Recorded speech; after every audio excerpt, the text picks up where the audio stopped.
BRTS બસમાં DJ સંગીત વગાડી યુવાનો દ્વારા ડાન્સ કરવા અને તે વિડીયો પર રીલ્સ બનાવવાનો એક વિડીયો સોશિયલ મીડિયા પર વાયરલ થયો છે।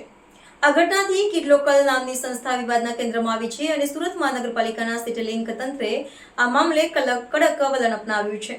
મનપાની બીઆરટીએસ બસમાં નવો વિવાદ વિડીયો વાયરલ થયો છે। વાયરલ થયેલા વિડીયોમાં જોઈ શકાય છે કે બીઆરટીએસ બસની અંદર ડીજે વગાડવામાં આવી રહ્યું છે અને યુવાનો તેના પર ડાન્સ કરી રહ્યા છે। આ દરમિયાન બસની અંદરને બહારના દ્રશ્યોને કેમેરામાં કંડારી લેવામાં આવ્યા છે। આ વિડીયો સોશિયલ મીડિયા પર ખૂબ જ વાયરલ થયો, જેના કારણે ભારે ચર્ચા શરૂ થઈ છે। આ સંબંધિત માહિતી આપતા સિટી લિંકના જનરલ મેનેજર પ્રવીણ પ્રસાદે જણાવ્યું હતું કે કિડ લોકલ નામની સંસ્થાએ ડેપોની અંદર શૂટિંગ માટે માત્ર મૌખિક મંજૂરી મેળવી હતી। જોકે સંસ્થાએ આ મંજૂરીનો દુરુપયોગ કરીને ડેપોમાંથી બહાર નીકળી જઈને સક્રિય રૂટ પર ચાલતી બસમાં શૂટિંગ કરી હોવાનો આક્ષેપ છે। આ સંબંધિત માહિતી આપતા સિટી લિંકના જનરલ મેનેજર પ્રવીણ પ્રસાદે જણાવ્યું હતું કે કિડ લોકલ નામની સંસ્થાએ ડેપોની અંદર શૂટિંગ માટે માત્ર મૌખિક મંજૂરી મેળવી હતી। જોકે સંસ્થાએ આ મંજૂરીનો દુરુપયોગ કરીને ડેપોમાંથી બહાર નીકળી જઈને સક્રિય રૂટ પર ચાલતી બસમાં શૂટિંગ કરી હોવાનો આક્ષેપ છે। તેમણે સ્પષ્ટ કર્યું કે આ પ્રકારની કોઈપણ પ્રવૃત્તિ માટે સિટી લિંક તંત્ર દ્વારા કોઈ લેખિત અનુમતિ આપવામાં આવી નથી।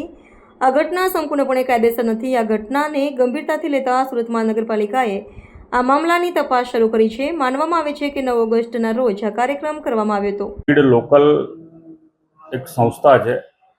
આ સંસ્થા કહી રહી છે હું પરમિશન લીધી છે। અમારો સિટી લિંક કંપનીનો જે જનરલ મેનેજર છે એ હાલ મારી વાત થઈ છે, અમે શરતોના આધીન એમને પરમિશન આપી હતી, પરંતુ શરતોના આધીન તમે પરમિશન આપી એ વિભાગના અમે અધ્યક્ષ છે એ વાત અમને કેમ ધ્યાન દોરાવી નહીં?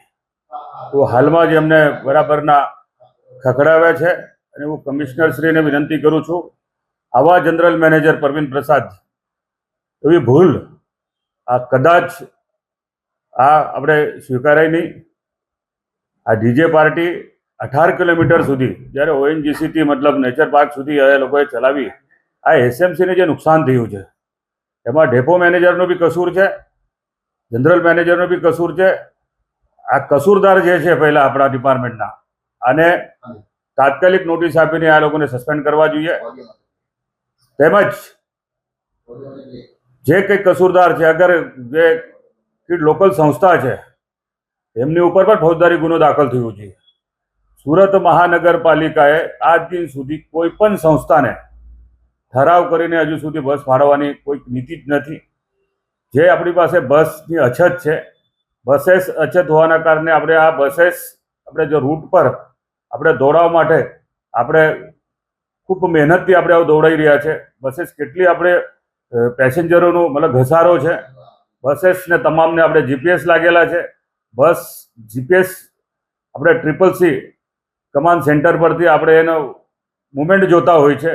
6 મહિના સુધી અમને કેવી રીતે જે આ બસ જેબીએમ કંપનીની એની અંદર બસની અંદર પણ કેમેરા છે, કેવી રીતે એમને ધ્યાન પર નહીં આવ્યું? તે દિવસે આ ખુલાસો કેમ અમારા સિટી લિંક કંપનીના જનરલ મેનેજરે કર્યો નહીં? આ મોટો મારો સવાલ છે। જનરલ મેનેજરે મને પણ ગુમરાહ કર્યા છે, અમને પણ શાસકોને પણ ધ્યાન દોરાવ્યું નથી। આવા અધિકારીને કોઈ દિવસ માફી ના અપાય। પરમિશન લીધી હતી કે કઈ રીતનું હતું આ બસમાં? શરતોના આધીન પરમિશન આપવાની વાત ખુલાસો જનરલ મેનેજર કરી રહ્યો છે, પરંતુ હવે કેવા શરતો મૂક્યા હતા? શરતો મૂકી તો આ કેવી રીતે ત્યાં બસમાં આ લોકો બેઠા? તો આપણો માણસ એની સાથે હતો કે નહીં હતો? આ ડેપો મેનેજરે કેવી રીતે બસની ફાળવણી કરી? આપણા ઓએનજીસીથી નેચર પાર્ક સુધી 18 કિલોમીટર સુધી આ બસ જાય છે। કેટલા લોકોને એમને બાનમાં લીધા હશે? આ કેટલી મોટી મતલબ આ સુરત મહાનગરપાલિકાની બરાબર કે એની ક્ષતિ બતાવે છે। તો આ ગંભીર બાબત છે। આવા અધિકારીને બીજી વાર શાસકોની સમક્ષ કોઈ પણ વાત લાવ્યા વગર કોઈ પણ વાત હોય એ બહાર આવી ના જોઈએ, અથવા તો મતલબ આવી રીતે પરમિશન ડાયરેક્ટ થવી ના જોઈએ। એટલા માટે આ દાખલો બેસાડવો જરૂરી છે।